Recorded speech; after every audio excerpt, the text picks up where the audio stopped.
तो भी बहुत बहुत स्वागत आप सभी लोगों का है, अभिनंदन है। होप सो सब लोग अच्छे होंगे और मज़े में होंगे और मैं आशा करता हूं कि आप सब लोग कुशल मंगल होंगे। अगर आप पहली बार आए हैं चैनल पर तो सब्सक्राइब ज़रूर कर दें, वीडियो को लाइक करना ना भूलें और कमेंट करके बताएं कि वीडियो कैसा। तो चलिए बिना किसी देरी के पहला प्रश्न मैं आपके स्क्रीन पर रखता हूँ, जो आपके सामने कुछ इस तरह से है। यदि किसी भिन्न के अंश को 20% कम तथा हर को 10% बढ़ा दिया जाए तो भिन्न का मान 16/55 हो जाता है। भिन्न का मान बताओ। हमने यहीं छोड़ा था, कल वहीं से शुरू करेंगे। तो देखते हैं जवाब क्या मिलता है। If the numerator of a fraction is decreased bye 20% and denominator is increased by 10%, then the value of fraction will become 16/55. Value of fraction is what. तो ऐसे सवालों को करते समय आपके पास दो विचार आते हैं कि सर हम तो कर सकते हैं इसको, माना भिन्न x अपॉन वाई है, तो शर्त के अनुसार उसका अंश 20% बढ़ गया, तो अंश क्या बन गया, x प्लस एक्स का 20%, 20/100। और y क्या हो गया, तो y कितना हो गया, अच्छा कम था तो माइनस कर दो इसको, प्लस आपने कहा y का 10%/100। तब आप इसको बराबर, जो बहुत ज्यादा कैलकुलेशन आपकी बढ़ा देता है। और आपको कैलकुलेशन बढ़ाना नहीं है, कैलकुलेशन कम करना है। अगर आप एग्जामिनेशन में अच्छे मार्क्स अचीव करना चाहते हैं तो कैलकुलेशन को कम करना जरूरी है। तो हम कैसे करेंगे कम, हम इस वाले मेथड को नहीं अपनाएंगे क्योंकि हमें परसेंटेज में वैल्यू दिया है। और जो परसेंटेज में वैल्यू होता है इसका मतलब क्या है, according to rule of percentage, अगर किसी चीज को परसेंटेज में डिनोट करते हैं तो वो वैल्यू अपने आप में 100% होती है। यानी 100% अंश है तो 100% ही हर है, 100% उसका एनआर है तो 100% ही डीआर। बस उसके अकॉर्डिंग कर दो। उसने बोला 20% कम कर दिया जाए तो 100 में से आपने 20 कम कर दिया, और इसमें 10% बढ़ा दिया जाए तो 100 में आपने 10 बढ़ा दिया। तो नई भिन्न क्या बनी परसेंटेज में, 80% अपॉन 10%। बात समझ में आ गई। तो अब नई भिन्न ये है, जो उसने बोला है 100 से कम कर देंगे, 100 से बढ़ा देंगे। क्या बात है आयुष। तो क्या करें, 80/100, 100 किसके बराबर है, आपने कहा 16/55। बस इस भिन्न को उधर भेज दो परसेंटेज को, क्योंकि आपको पूरी भिन्न निकालनी है। तो इसको उधर शिफ्ट कर दे तो क्या हो जाएगा, आपने कहा 16/55 मल्टीप्लाई बाय 110 अपॉन 80। 55 दूनी 110 होता है, 16×5 80, तो 2/5 इज द राइट आंसर। तो आपको बहुत ही शॉर्ट कैलकुलेशन करनी होगी और आपको जवाब मिल जाएगा। होप तो सबको समझ में आया होगा कैसे करना है। बिल्कुल आसान तरीका है। जब भी इस तरह के प्रश्न आपको मिलेंगे तो आप हर और अंश को, एनआर और डीआर को 100% मानकर ही सवाल को करेंगे। एक और सवाल बहुत ही खूबसूरत सवाल है, इसको करने की कोशिश करिएगा। एक समबाहु त्रिभुज एबीसी में एडी परपेंडिकुलर बीसी, तब आपको बताना है कौन सा स्टेटमेंट ट्रू है। यानी इसमें एबीसी में एडी परपेंडिकुलर बीसी, इसको ऐसे लिख लो। तो आपको बताना है इनमें से कौन सा स्टेटमेंट करेक्ट है। ए बी, ऐसे क्वेश्चन बहुत ज्यादा एग्जाम में मिलते हैं और आपको पता होना चाहिए। A B square is equal to 3 AD square, A B square is equal to 4 AD square, 5 AB square is equal to 6 AD square, या 4 AB square is equal to 5 AD square. तो यहाँ पर चार ऑप्शंस हैं। तो सबसे पहले इसकी कॉन्सेप्ट को समझते हैं। अगर आप कॉन्सेप्ट समझ जाएंगे तो मतलब आपका सवाल चुटकियों में हो जाएगा। तो उसने कहा समबाहु त्रिभुज है, यानी इक्विलेटरल ट्राइंगल है। तो जो इक्विलेटरल ट्राइंगल होता है वो ऐसे तो होगा जिसकी सारी भुजाएं बराबर होंगी। सपोज ये ए है, ये बी है, ये सी है। तो कब होता है इक्विलेटरल ट्राइंगल, जब आप कहें कि ए बी बराबर बी सी बराबर सी, तीनों भुजाएं बराबर होनी चाहिए, तभी तो उसको बोलेंगे इक्विलेटरल ट्राइंगल। उसने बोला ए डी परपेंडिकुलर है बी सी पर, तो एक परपेंडिकुलर ये आ गया जिसको आपने बोला ए डी। क्लियर है, यहां तक कोई प्रॉब्लम नहीं है, बहुत सिंपल, आप समझते जा रहे हैं, बहुत ही बढ़िया। अगर मैं इस ए बी डी में अगर मैं पाइथागोरस थ्योरम लगाऊं तो शायद आप आसानी से मुझे बता देंगे। अगर मैं ए बी डी में पाइथागोरस थ्योरम लगाऊं, लेकिन उससे पहले एक बात और जान लो, किसी भी समबाहु त्रिभुज में शीर्ष से सामने वाली भुजा पर डाला गया लंब क्या होता है, किसी भी त्रिभुज में, समबाहु त्रिभुज में शीर्ष से सामने वाली भुजा पर डाला गया लंब उसकी माध्यिका होता है। यानी जैसे ये लंब डाला तो इसका मतलब क्या है, B D is equal to D C, ये दोनों बराबर होंगे। ठीक है ना, दोनों इक्वल हो जाएंगे, ये दो भाग में टूट जाएगा ये। ठीक है, अब मैं इसमें पाइथागोरस थ्योरम लगाता हूं इस वाले त्रिभुज पर ए बी डी में। तो क्या होगा, कर्ण हुआ ए बी का होल स्क्वायर बराबर, अब क्या हुआ, AD का होल स्क्वायर प्लस BD का होल स्क्वायर, यही होगा ना। अगर मैं पाइथागोरस थ्योरम के अकॉर्डिंग इसको प्रूफ करूं, you will get it, correct ना। ओके, लेकिन BD तो आपके पास दिया ही नहीं है। आपको ये तो पता है कि AB का होल स्क्वायर है, AD का होल स्क्वायर है, लेकिन भैया BD तो दिया नहीं है। तो BD क्या है, मुझे BC दिया है पूरा, तो BD क्या है, BC का आधा। तो मैंने कहा ना, जब भी शीर्ष से सामने वाली भुजा पर लंब डाला जाता है तो वो उसको बाइसेक्ट करता है, उसकी माध्यिका होता है। तो यानी मैं इसको लिख दूं BC/2, तो BC/2 का होल स्क्वायर, क्योंकि मुझे प्रूफ करना था AB में। तो अभी मैंने क्या बताया था आपको कि समबाहु त्रिभुज की प्रॉपर्टी क्या है कि AB, BC और CD तीनों बराबर हैं। यानी अगर आप AB की जगह BC लिख दें, BC की जगह CD लिख दें, कोई फर्क नहीं पड़ेगा, क्योंकि सारी भुजाएं बराबर हैं। तो उसको मैं ऐसे लिख दूं, AB का होल स्क्वायर बराबर AD का whole square plus 1/2 into AB का होल स्क्वायर। तो प्रॉब्लम तो नहीं है, क्योंकि BC बराबर है AB के, ये हमने अभी देखा था, क्योंकि त्रिभुज समबाहु है। ओके ओके, अब इसको सॉल्व करते हैं। AB का होल स्क्वायर बराबर AD का होल स्क्वायर प्लस AB का होल स्क्वायर अपॉन 4, 4 हमने इसका एलसीएम लिया।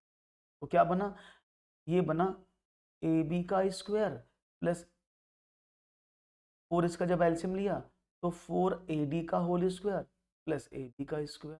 4 को इधर भेज दिया, इधर कर देता हूँ। जब 4 को इधर भेज, क्या बना, ये हो गया 4AB का होल स्क्वायर बराबर 4AD का होल स्क्वायर प्लस AB का होल स्क्वायर। AB को इधर भेज दिया, तो क्या बना, 4AB में से 1 गया, 3AB, तो 3AB का होल स्क्वायर बराबर 4AD का। That is the right answer. ये इनके बीच रिलेशन है। बात समझ में आया, रिलेशन कैसे निकला है। तो 3AB का square is equal to 4AD का स्क्वायर। सबको समझ में आया, एक एक पॉइंट, कोई दिक्कत तो नहीं है किसी को, क्लियर है एकदम। कोई भी इशू हो तो यू कैन आस्क। इसको बहुत तरीके से भी कर सकते थे कि आप इसकी ऊंचाई निकाल के कर लेते, लेकिन सबसे आसान तरीका यही है, इससे आसान नहीं हो सकता। एक और सवाल आपके स्क्रीन, होप सो ये समझ में आ गया होगा, बिल्कुल क्लियर है, वेरी गुड। चलो one more question, study the following pattern, 1 into 1 is equal to 1, 11 into 11 is equal to 121, 111 into 111 is equal to 12,321। तो ऐसे ही अगर ये चलता रहे पैटर्न, तो आपको बताना है 11,111 into 11,111 will be what? Simple सवाल है, करने की कोशिश करें, और मुझे उम्मीद है इसमें आप गलती नहीं करेंगे। उम्मीद है आपके सवाल अच्छे से मिलेंगे। Okay, let's see what will be your right answer. Okay, अभी समझाता हूं, फिर से समझना है, फिर से बताता हूं, डोंट वरी। तो देखते हैं जवाब क्या मिलता है। तो आपने देखा कि अगर मैं 1 में 1 की मल्टीप्लाई करता हूं तो 1, मैं 11 में 11 की मल्टीप्लाई करता हूं तो क्या आया, इट्स नॉट 121, इट्स 2 अंकों की मल्टीप्लाई थी ना, तो 1 2 1। अगर मैं 1 1 1 का 1 1 गुणा करूं तो कहां तक जाएगा, 3 अंक है, 1 2 3 2 1। तो यानी जितने नंबर है वो उतने तक बढ़ता है, हालांकि मल्टीप्लाई करोगे तब भी यही रूल है। तो ऐसे ही अगर मैं करूं 1 1 1 गुणा 1 1 1, तो कहां जाएगा, ये 4 अंक हो गए ना, तो 1 2 3 4 3 2 1।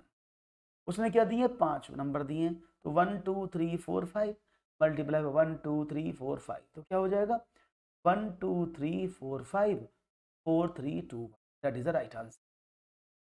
क्लियर है, आप मल्टीप्लाई करेंगे, इट विल टेक टाइम। तो ये रूल है, अगर आप किसी भी 11 का स्क्वायर करते हैं या 111 का स्क्वायर करते हैं, 1111 का स्क्वायर करते हैं, तो बस वो वहीं तक चलता है जितने नंबर हैं, 2 तक गिनती गिन दो, 1 2 1 वापस, 3 है तो 1 2 3 वापस गिन दो, 2 1 करेंगे तो 1 2 3 4 3 2 1। इसी तरह से आप सभी स्क्वायर्स को निकाल सकते हैं। ये रूल भी है और ये तरीका भी समझ आपको। इज इट क्लियर, ये बात समझ में आ गई।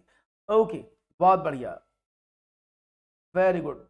एक और सवाल, उसको बाद में कराऊंगा अभी, ठीक है ना, जो समझ में नहीं आया था उसको अभी इसके बाद कराऊंगा, अभी था 10 सवाल के बाद, देखिए बाकी नए लोग भी आएंगे, फिर वो सब भी समझ जाएंगे कुछ।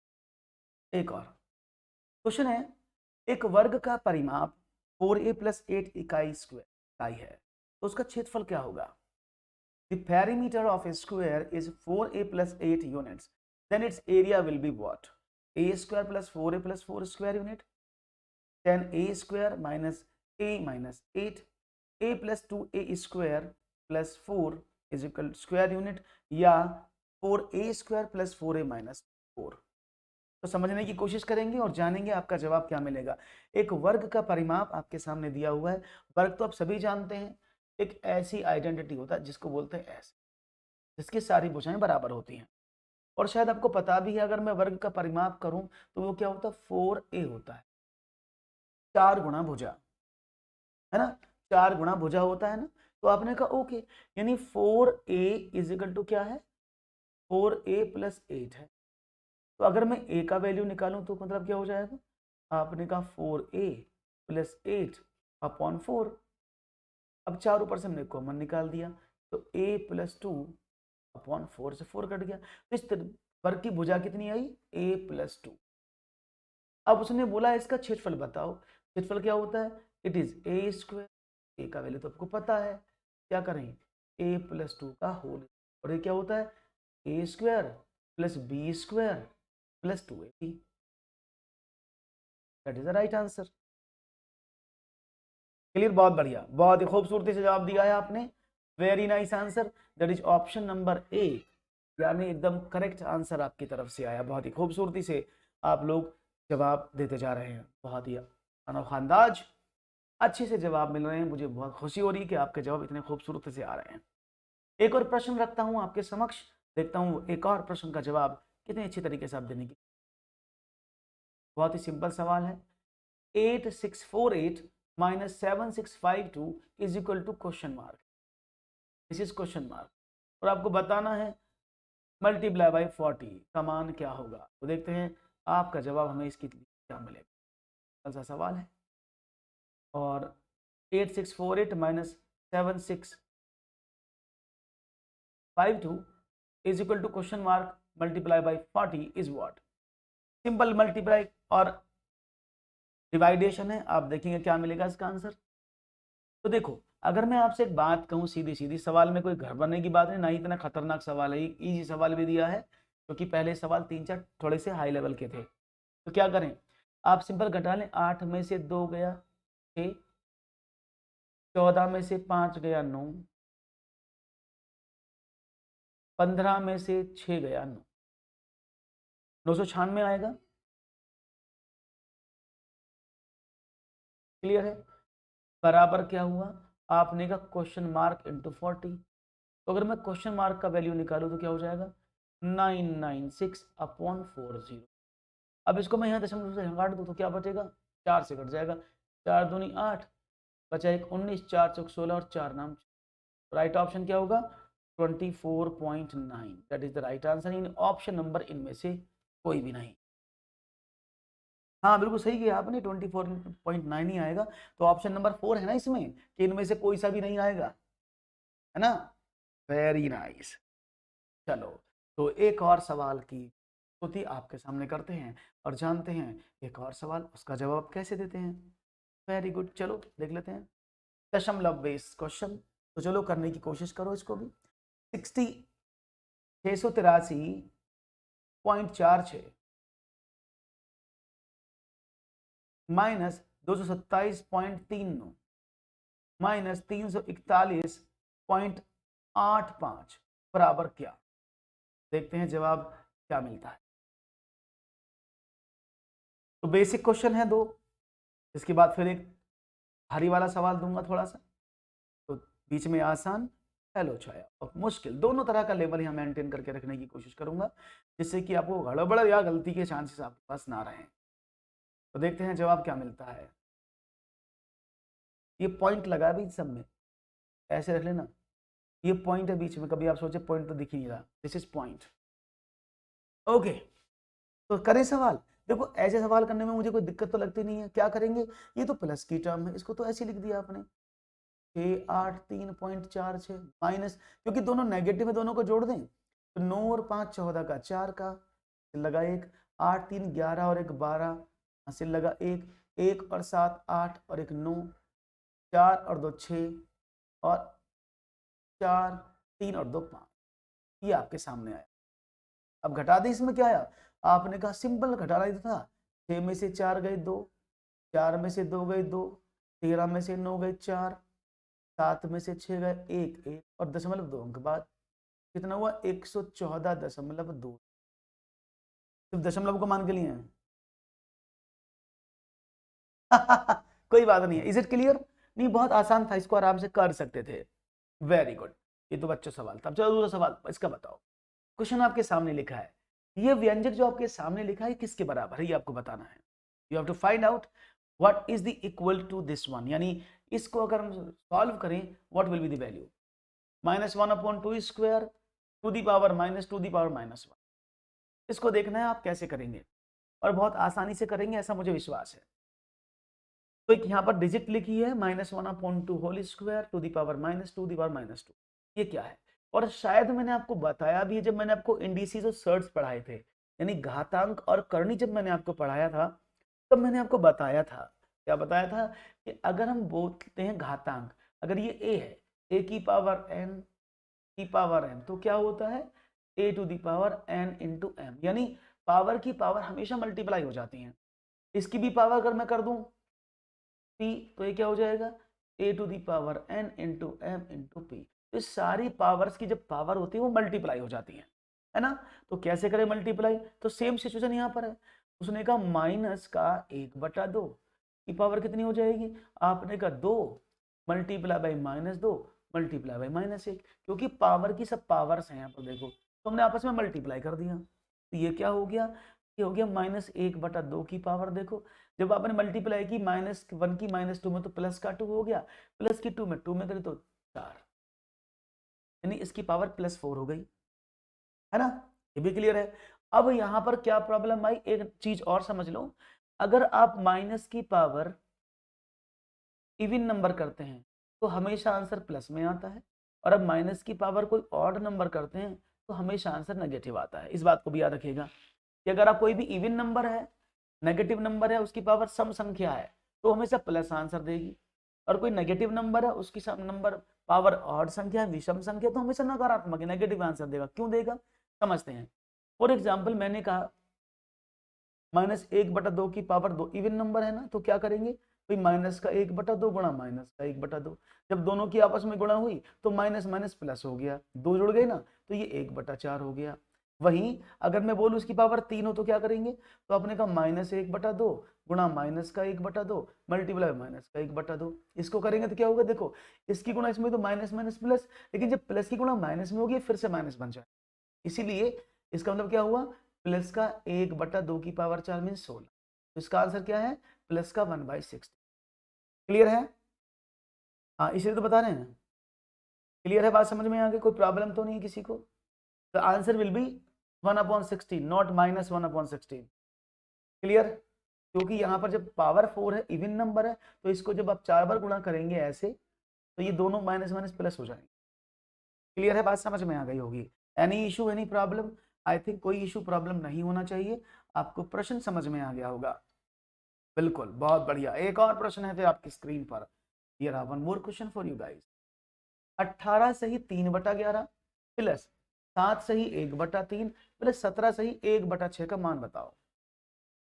तो देखते हैं जवाब क्या मिलता है। 43 सही 51/66, 43 सही 52/66, 42 सही 51/66, या फिर 44 सही 52/66। तो देखता हूं आपका जवाब हमें क्या मिलेगा। टेक योर टाइम, हो सकता है वैल्यूज आपको थोड़ी सी बड़ी लग रही हो और आपको करने में टाइम लगे, आई कैन अंडरस्टैंड, तो you can do this question, और इसको मैं भी समझाऊंगा आपको, परेशान ना होइएगा कि ये ऐसे हम समझाएंगे नहीं आपको। समझाने से पहले मुझे कुछ और चीज़ें आपको बतानी होंगी, पहले समझ लेते हैं। देखो क्वेश्चन बड़ा आसान है, ये है मिश्र भिन्न, इनको क्या बोलते हैं, दीज आर नोन एज मिश्र भिन्न, जिनको मिक्स्ड फ्रैक्शन बोलते हैं, क्योंकि फ्रैक्शन 3 तरह का होता है ना, प्रॉपर, इम्प्रॉपर और मिक्स्ड। तो ये मिक्स्ड फ्रैक्शन है जहां पर पूरी संख्या और भिन्नात्मक भाग लिखा होता है। तो जनरली हम सवालों को कैसे करते हैं मैं आपको बता देता हूँ। हम क्या करते हैं, 11 में 18 की गुणा करते हैं, 18 में 11 गुणा करेंगे तो 198, 198 में 3 जोड़ेंगे तो कितना हो जाएगा 201, तो 201/11 ये आ जाए, प्लस 7 तिया 21 और 1 22/3 ये हो जाएगा, और 17 छिक्का 102 103। बटा 6। अब करेंगे, अब इसका आप एलसीएम लेंगे तो 11 तिया 33, 33 दूनी 66, तो 66 का एलसीएम आएगा। अब इसका आप डिवाइड करेंगे, जो आपको बहुत ज्यादा काम देगा, है ना, जो आपका बहुत ज्यादा वर्क बढ़ाएगा, क्योंकि जितनी बड़ी कैलकुलेशन होती है उतना ही आपको प्रॉब्लम होता है। तो क्या चाहते हैं आप इस कैलकुलेशन को रिड्यूस किया जाए, यानी ये कैलकुलेशन बहुत छोटी सी हो जाए। अगर ये कैलकुलेशन छोटी सी हो जाए तो बात ना बन जाए, मेरा काम भी बन जाए और मेरा सवाल भी हो जाए। तो चलो इसकी रिड्यूस सीखते हैं, कैसे इनको छोटे तरीके से सॉल्व कर सकते हैं। ओके, मैं दिखाता हूं आपको। तो मैं थोड़ा सा एक चीज समझाना चाहूंगा पहले नेक्स्ट पेज पर।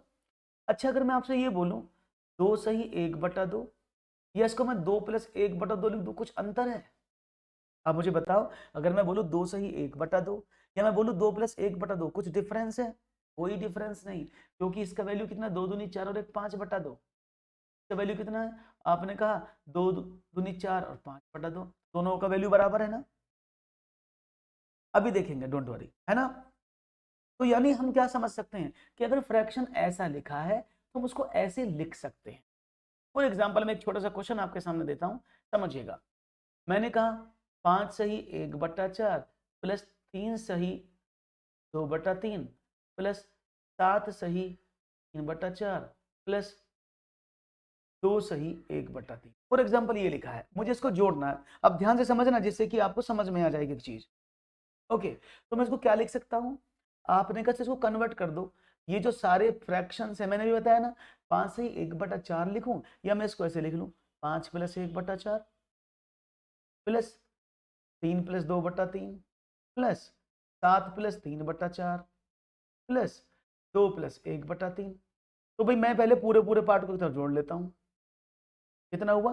5 और 3 8, 7 15 और 2 17। 17 तो एक तरफ आया। अब क्या बचा? अब ये बच गया आपके सामने 1/4 प्लस 2/3 प्लस 3/4 प्लस 1/3। तो जो कैलकुलेशन मेरी 5 और 20 और 21/4 हो रही थी, वो मेरी इतनी छोटी हो गई, है ना। तो अब क्या करें? 1/4 और 3/4 बराबर 4/4, एक ये हो गया, 2/3 प्लस 1/3 3/3 ये हो गया। तो कितना हुआ? 17 + 2 = 19, इसका आंसर। अगर आप इसको एलसीएम से करेंगे तो सबसे पहले तो आपको इनको मिक्स से बनाना पड़ेगा इम्प्रॉपर फ्रैक्शन में, देन आप उनका एलसीएम लोगे, डिवाइड करोगे, कैलकुलेशन आएगी, फिर उसका भाग करोगे, तो इट इज वेरी डिफिकल्ट। हम कैसे करेंगे? ऐसे करेंगे। तो पहले वाले सवाल को हम ऐसे ही करते हैं। तो अगर मैं यहाँ से पूरा पूरा वैल्यू उठा लूँ 18 7 17, तो मेरा काम बन सकता है। आपने कहा ओके, तो मैंने यहाँ से ले लिया 18 + 7 + 17 एक तरफ लिख दिया, प्लस अब क्या था 3/11 प्लस 1/3 प्लस 1/6 एक तरफ लिख दिया। क्लियर है? ओके, तो 18 और 7 25, 10 35 और 42, तो ये हो गया। इसको देखें तो इसका एलसीएम कितना है? आपने कहा 66, इसका एलसीएम आया। तो अब तो कितना छोटा है, पहले तो 201/11, तो आपको भाग करना पड़ता, 201 में गुणा करना पड़ता। अब 11 छिक्का 66 और 6 तिया 18 प्लस 22 प्लस 11, कितना हुआ? ये हो गया 42 प्लस 18 22 40 51 66। अब इसको गुणा भाग करने की जरूरत नहीं है, इसका मतलब क्या है? 42 सही 51/। कोई प्रॉब्लम? समझ में आया पूरा स्टेप कैसे कैसे हुआ है? आई थिंक आपको एक एक स्टेप क्लियर हुआ होगा। नहीं तो आप क्या करते, जब आपका सवाल आ जाता ना, फिर आपको 66 से भाग भी करना पड़ता, जिससे कि आप इस भिन्न को बनाते। लेकिन मेरी भिन्न प्लस में है, तो यही तो मैक्स फ्रैक्शन है। क्लियर है? समझ में आया तो लाइक कर दो एक बार। क्लियर हो गया? कोई प्रॉब्लम तो नहीं है? वेरी गुड, मुझे लगता है कि समझ में आ रहा है आप लोगों को। राइट ऑप्शन था ऑप्शन नंबर सी। आगे बढ़ते हैं जी, एक और सवाल आपके स्क्रीन पर रहा। दशमलव का सवाल है, जल्दी से करने की कोशिश करेंगे। 63.708 प्लस 0.088 माइनस 0.3789 को हल कर लो। एक बचकाना सवाल भी, एक मजबूत, एक आसान, दोनों सवाल आपके सामने मैं रखता चल रहा हूं, जिससे कि आप लोग बोर भी ना हो और चीजें आपको अच्छे से समझ। देखते हैं आखिरकार आप सवाल देने की क्या बात करेंगे। Let's see. क्वेश्चन सिंपल है, 63.708 0.088 और माइनस का 0.378।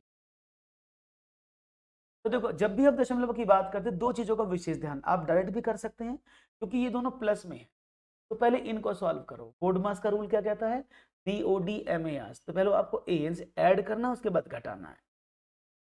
तो आप करें इसको ऐड। अब ऐड करने का तरीका क्या है, क्योंकि जब भी आप ऐड करने का तरीका क्या है, जो मेरे नए दोस्त हैं वो समझ लें एक बार, जब भी आपको ऐड करना हो दशमलव के नीचे दशमलव लगाना पड़ता है, ठीक है ना, याद रखिएगा। दशमलव के नीचे दशमलव लगाना होगा, उसके बाद जीरो जीरो बढ़ा लो, लेकिन दशमलव को दशमलव के नीचे रखना है, आपको सवाल आ जाएगा। तो कितना हुआ, 8 8 16, 8 और 1 9, 7 और 63। अब उसमें से आपको ये कम करना था, मैंने क्या कहा, दशमलव के नीचे दशमलव, तो कितना हुआ 3 7 8 9। तो लेकिन यहाँ पर दशमलव के बाद एक अंक एक्स्ट्रा है, तो यहाँ पर जीरो लगा दो, क्योंकि दशमलव के बाद क्रमिक जीरो का कोई भी महत्व नहीं होता।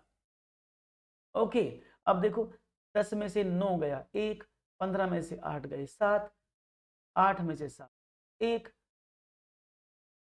7 में से 3 4, 63.4171। आसान था।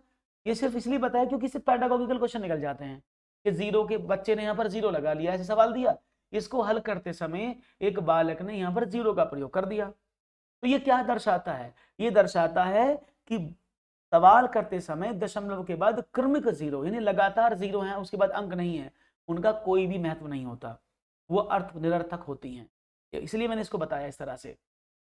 एक और सवाल, चलो 2.4, 0.36 तथा 7.2 का HCF बताना है। What is the HCF, that is महत्तम समापवर्तक, हाईएस्ट या ग्रेटेस्ट कॉमन फैक्टर। 2.4, 0.36, 7.2 का HCF।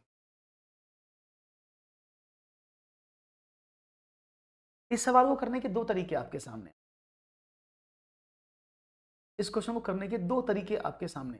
तरीका नंबर 1, आप इसको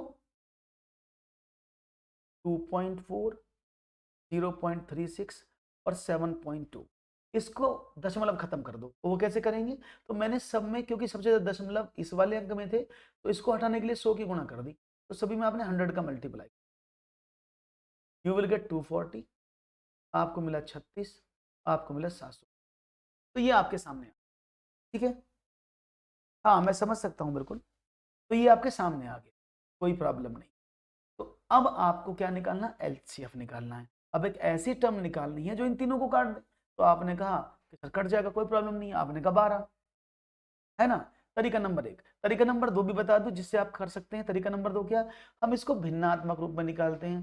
2.4 अपॉन 0.1, 0.36 अपॉन 0.01, और तीसरी भिन्न क्या है, 7.2 अपॉन 0.1। बात समझ में आ रही है।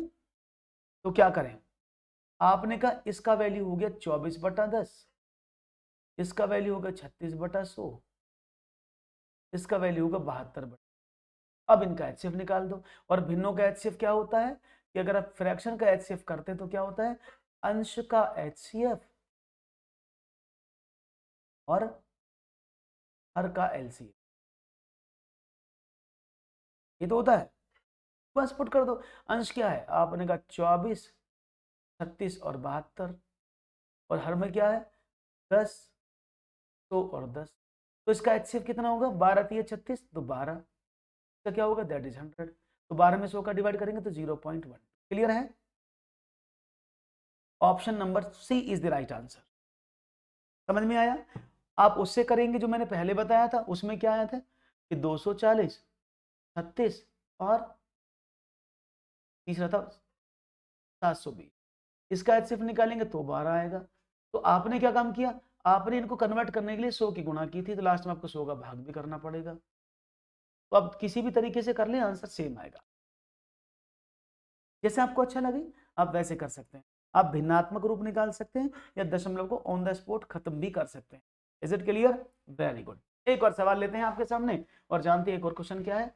तो √6 प्लस √6 प्लस √6 प्लस बराबर है किसके, ये आपको बताना है।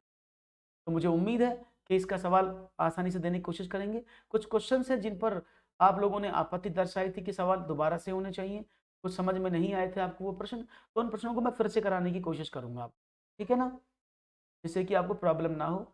और कई से सवाल हैं जिनको आज रखा गया है, इसी से आप इनको डाउट भी मान सकते हैं, these are doubt clearing sessions, okay. तो उन सवालों को मैं रखने की कोशिश करूंगा। जैसे आपने पूछे हैं। ओके, तो देखते हैं जवाब क्या मिलेगा।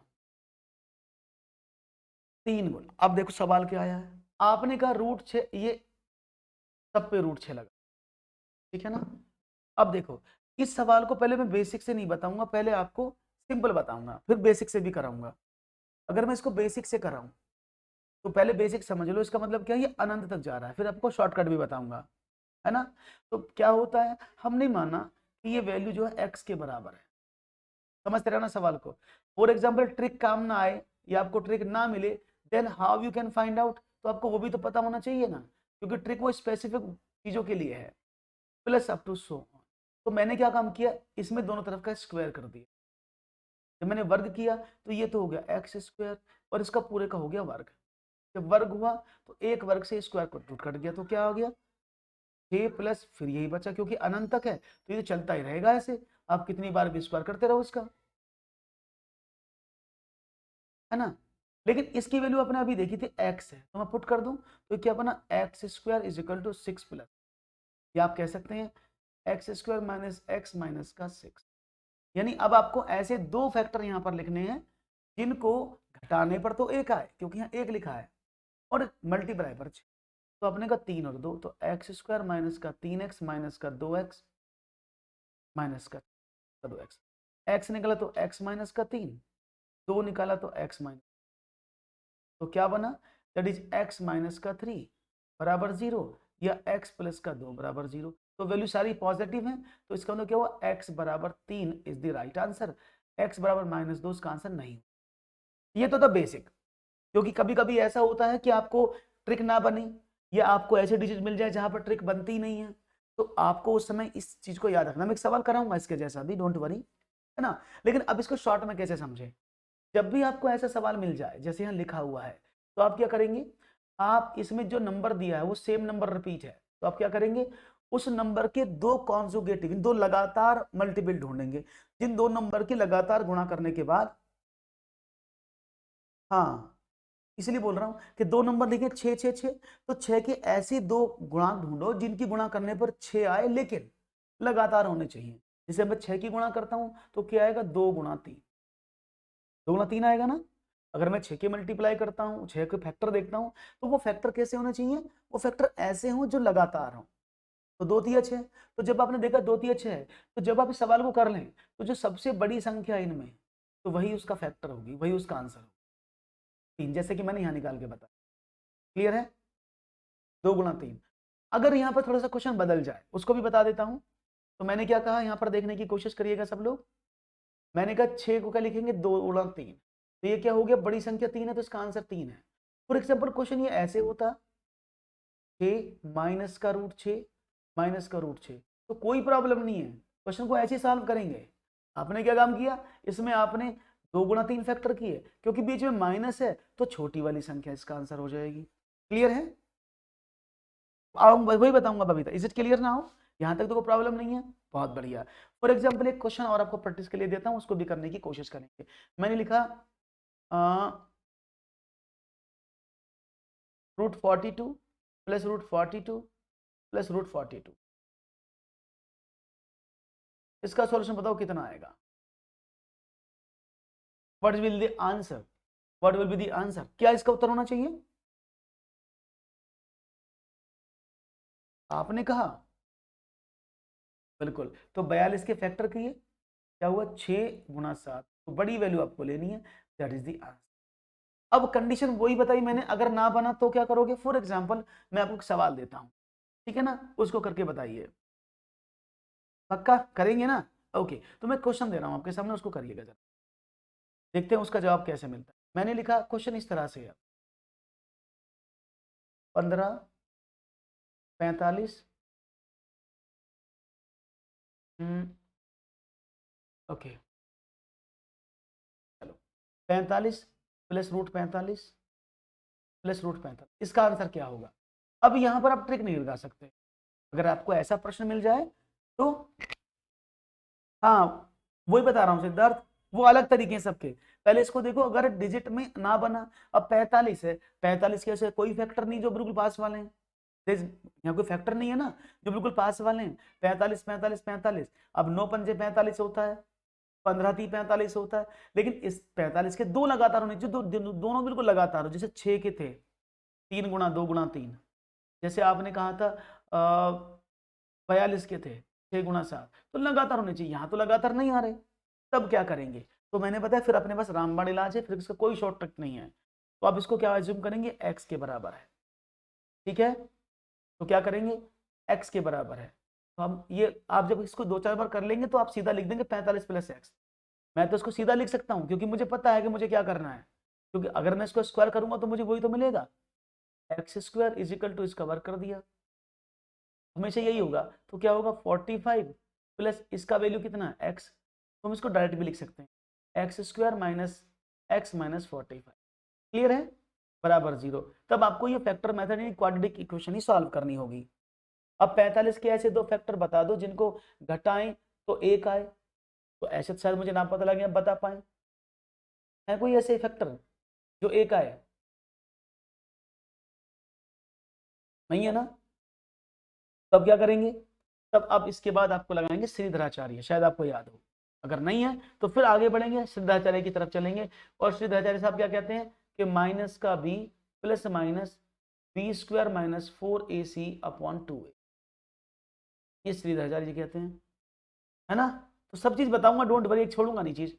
तो यहाँ पर माइनस का b इसका कॉफिशिएंट x का, आपने कहा -1 प्लस माइनस b² मतलब 1 का स्क्वायर -4 गुणा a गुणा c -45/2 × a।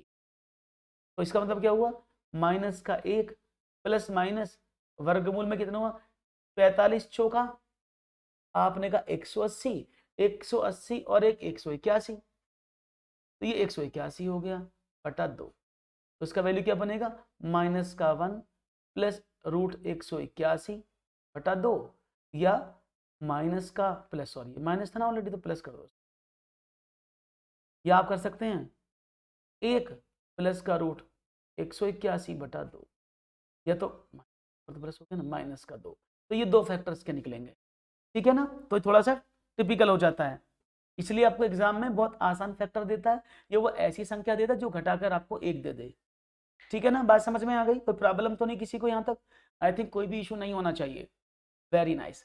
तो एक सवाल मुझसे पूछा था दोबारा से, अब मैं वो क्वेश्चन ले रहा हूँ जो दोबारा से मुझसे पूछे गए, जिन पर आपत्ति जताई आप लोगों ने कि सर ये वाला सवाल रहेगा, ये वाला रहेगा। जैसे ये वाला सवाल मुझसे बबीता ने कहा था, एक दो सवाल और भी जो मुझे आपको पढ़ाना है अच्छे से। एक समबाहु त्रिभुज में एबीसी में यदि एडी परपेंडिकुलर बीसी, यानी एडी परपेंडिकुलर बीसी पर है, तो आपको बताना है कौन सा स्टेटमेंट ट्रू है, ठीक है ना। इनमें से बताना कौन सा स्टेटमेंट ट्रू आप मानते हैं। तो अगर मैं मोटी सी बात करूं आपसे, जो लोग बिल्कुल अभी जुड़े हैं, तो आप सभी समझिएगा, समबाहु त्रिभुज को बोलते हैं इक्विलेटरल ट्रायंगल, और उसकी कुछ प्रॉपर्टी होती है। प्रॉपर्टी क्या होती है कि उसकी सारी भुजाएं इक्वल होती हैं, यानी मैं कहूं AB = BC = CA, तो पहली प्रॉपर्टी है कि सारी भुजाएं बराबर होंगी।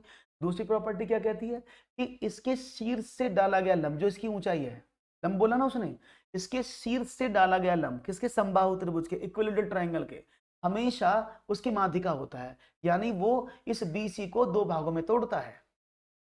यानी अगर इस पर लंब डाला गया ये वाला, तो ये क्या तोड़ेगा, दोनों भागों में तोड़ेगा, यानी BD = DC हो जाएगा, ठीक है ना। या आप कह सकते हैं कि अगर मैं BD की माप निकालना चाहूं तो ये क्या हो जाएगा, या DC की माप निकालना चाहूं तो 1/2 BC हो जाएगा। इज इट क्लियर, ये हो गया, इसलिए मैं पूछा था 2-3 बार, इसलिए दोबारा से बता रहा हूं, ठीक है ना। ओके, अब क्या करें, अब मैंने इस ABD में, ट्राइंगल ABD में मैंने पाइथागोरस थ्योरम लगाई, और पाइथागोरस थ्योरम क्या कहती है कि कर्ण, ये तो कर्ण हो गया ना, अब कर्ण का वर्ग यानी AB का वर्ग क्या होगा, आधार का वर्ग जमा लंब का वर्ग, AD का वर्ग जमा BD का वर्ग, ठीक है ना। अब BD की तो लंबाई नहीं है मेरे पास, क्योंकि मुझे तो प्रूफ करना पूरी AB और BC और AD में। तो मैंने क्या काम किया, मैंने देखा, अभी मैंने पढ़ा था कि AD का स्क्वायर प्लस BD का मतलब क्या है, दैट इज ये वाली वैल्यू, और BD तो मैंने निकाला 1/2 BC होता है, तो मैंने लिख दिया 1/2 BC का, क्योंकि भुजाओं में वैल्यू पूछी गई। तो AB का स्क्वायर = AD का स्क्वायर प्लस 1/4 और BC का, क्योंकि सारी भुजाएं इक्वल है, AB बराबर BC बराबर CA, तो अगर मैं BC की जगह AB लिख दूं या CA लिख दूं कोई प्रॉब्लम थोड़ी है, एक ही तो बात है। तो मैंने इस वाले BC को रिप्लेस कर दिया AB से, तो क्या बना, AB का whole square is equal to AD का होल स्क्वायर प्लस 1/4 AB का होल स्क्वायर। 4 इसका एलसीएम ले लिया, यहाँ कर देता हूँ। जब 4 इसका एलसीएम लिया तो क्या आया, आपने कहा AB का स्क्वायर बराबर 4AD का स्क्वायर प्लस AB का स्क्वायर। 4 को इधर भेज देते हैं तो क्या बना, 4AB का स्क्वायर बराबर 4AD का स्क्वायर प्लस AB का स्क्वायर। AB का स्क्वायर इधर भेज देते क्या बना, 4AB का स्क्वायर माइनस AB का square is equal to 4AD का स्क्वायर। 4 में से एक गया 3, तो 3AB का होल स्क्वायर बराबर 4AD का होल स्क्वायर। ये एक समबाहु त्रिभुज में रिलेशन होता है अगर परपेंडिकुलर हो। इज इट क्लियर, पूरा स्टेप समझ में आ गया एक एक? तो मैंने सारे स्टेप्स आपको बता दिए कैसे इस सवाल को कर सकते हैं और कैसे ये समझ में आना चाहिए आप लोगों को। ऐसा मैं मानता हूं कि ये आपका क्लियर है, समझ में आ गया है।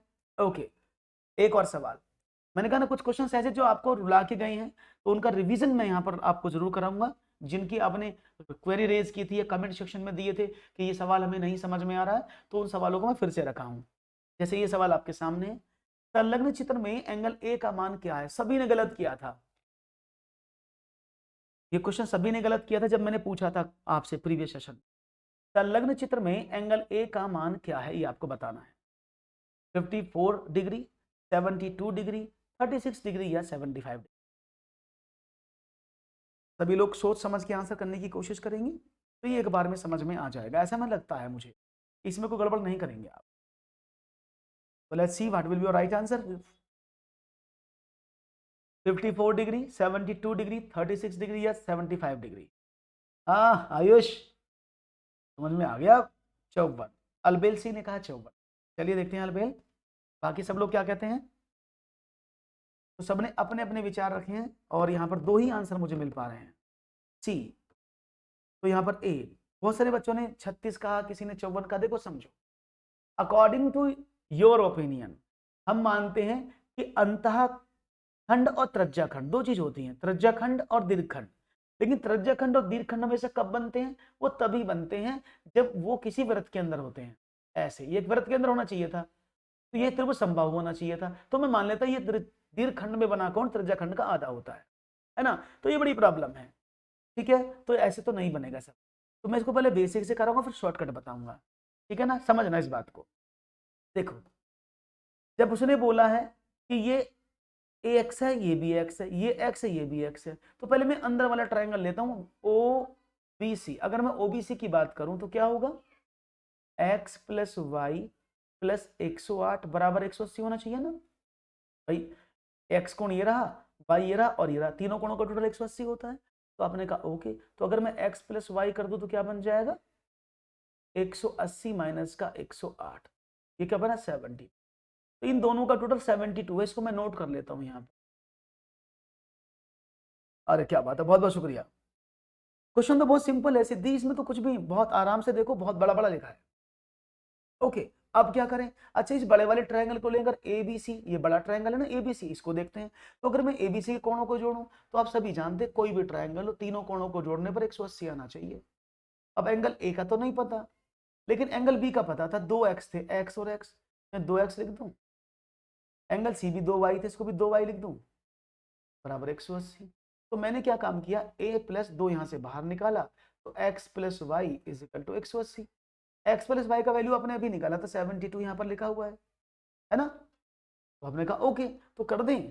तो a प्लस 2 गुणा 72 बराबर 180, या आप कह सकते हैं a is equal to 180 minus का 144, तो a is equal to 30।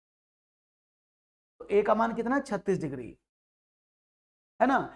Otherwise इसको आप छोटा और तरीका समझ सकते थे, ऐसे इसको कैसे निकालते हैं, जब भी आप इस एंगल को निकालेंगे, ये जो ऊपर वाला एंगल है, तो क्या होता है, तो एंगल A ऑलवेज भी क्या होता है, 90 माइनस एंगल BOC/2। याद रहेगा, ये हमेशा याद रखिएगा। जब भी आप दीर्घखंड में निकालेंगे तो h कोण छोटा होता है, सब जानते हैं। तो 90 में से इसका आधा घटा दोगे, you will get the answer. Okay, तो यानी अगर मैं 90 में से 108 का आधा कितना 54 घटा दूं तो कितना मिलेगा, दैट इज 30। ओके, आप इसको डायरेक्ट भी कर सकते हैं, ठीक है, समझ में आ गया, इसको सही भी कर सकते हैं ना, तो अब शॉर्ट में भी कर सकते हैं।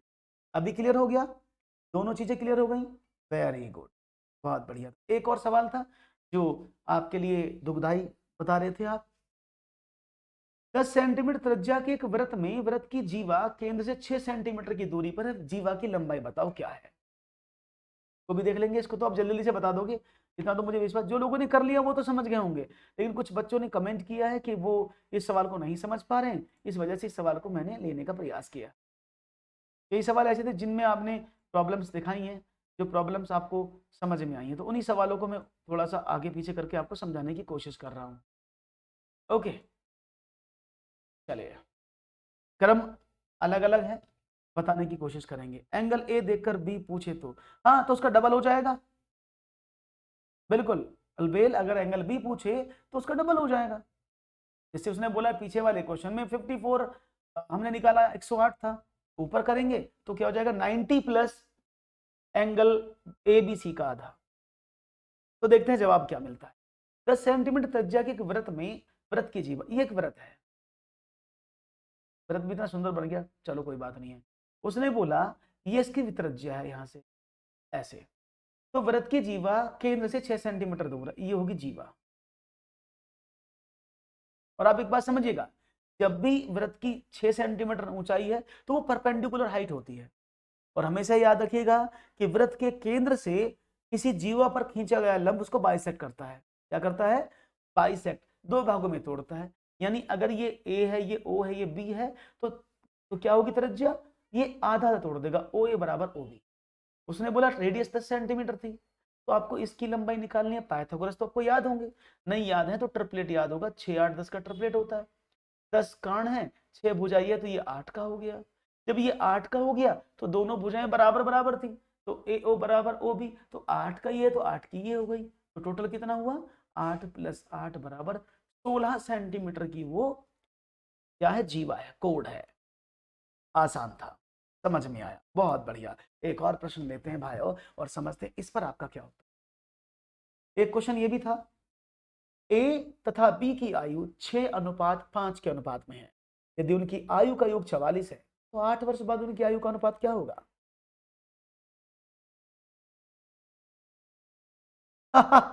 हाँ ये वाली बात तो है, ये सवाल तो अलग है, अगले क्षेत्र में नए सवाल लाया।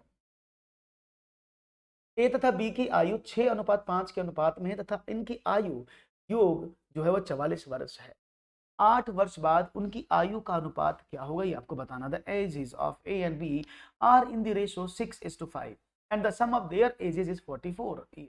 After 8 years the ratio of their ages will be what. तो देखो इन सवालों को करने का तरीका क्या है, क्या तरीका है इनको करने का, कि जब भी इस तरह के सवाल करें आपको क्या बोला है, योग दिया है, तो जो चीज आपको बोली बस वही कर डालो, जो आपको बोला बस वही कर डालो। उसने बोला ओके 6:5 है, तो आपने कहा ओके सर, तो आपने कहा 6 + 5, क्योंकि योग दिया है ना 44, तो आपने कहा ओके 44 के बराबर है, तो 11 अनुपात किसके बराबर, 44 के। एक अनुपात का वैल्यू आपने निकाला 44/11 बराबर 4, तो ये राइट ऑप्शन 4 मिल गया। नहीं एक अनुपात का वैल्यू, तो उनकी आयु कितनी हुई, पहले वाले की 6 थी, ए की, तो 6 × 4 बराबर 24, दूसरे वाले की 5 थी, तो 5 × 4 बराबर 20। तो अब उसने 8 साल बाद पूछा, तो 8 साल बाद इसकी आयु कितनी हो जाएगी, आपने कहा 28 साल, 8 साल बाद ये कितना बड़ा हो जाएगा, 28 साल। तो क्या हुआ, ए और बी की आयु जो है वो कितनी है, 32/28। अब इसको 4 से काट, 4 है 8 32, 4 से 28, 8:7। क्लियर है, बहुत बढ़िया, क्लियर हुआ। एक और सवाल फिर चलता हूं, सिंपल सवाल है, चलते चलते, ये वही सवाल है जिन पर आपने बहुत ज्यादा आपत्तियां उठाई थी, इसलिए मैंने उनको दोबारा से रखा है, ढूंढ ढूंढ के कट कट के निकाला, आगे पीछे कर, जो बैठा उसको ले लिया है। कोई धन साधारण ब्याज की दर से 8 वर्ष में 2 गुना हो जाता है, 4 गुना होने में उसे कितना समय लगेगा।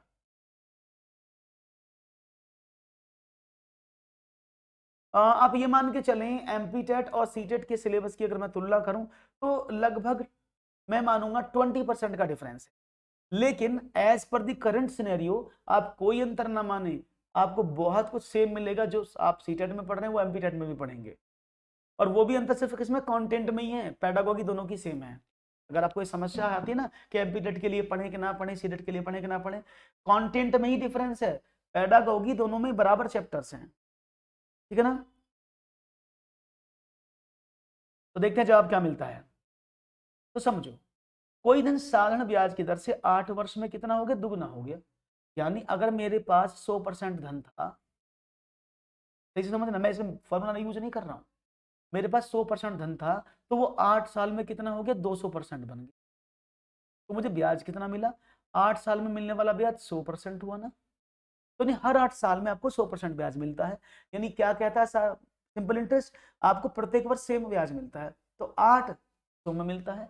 आपने कहा 8 कितने मिलता है, आपने कहा फिर 100% ब्याज मिल जाएगा, तो कितना हुआ 300%।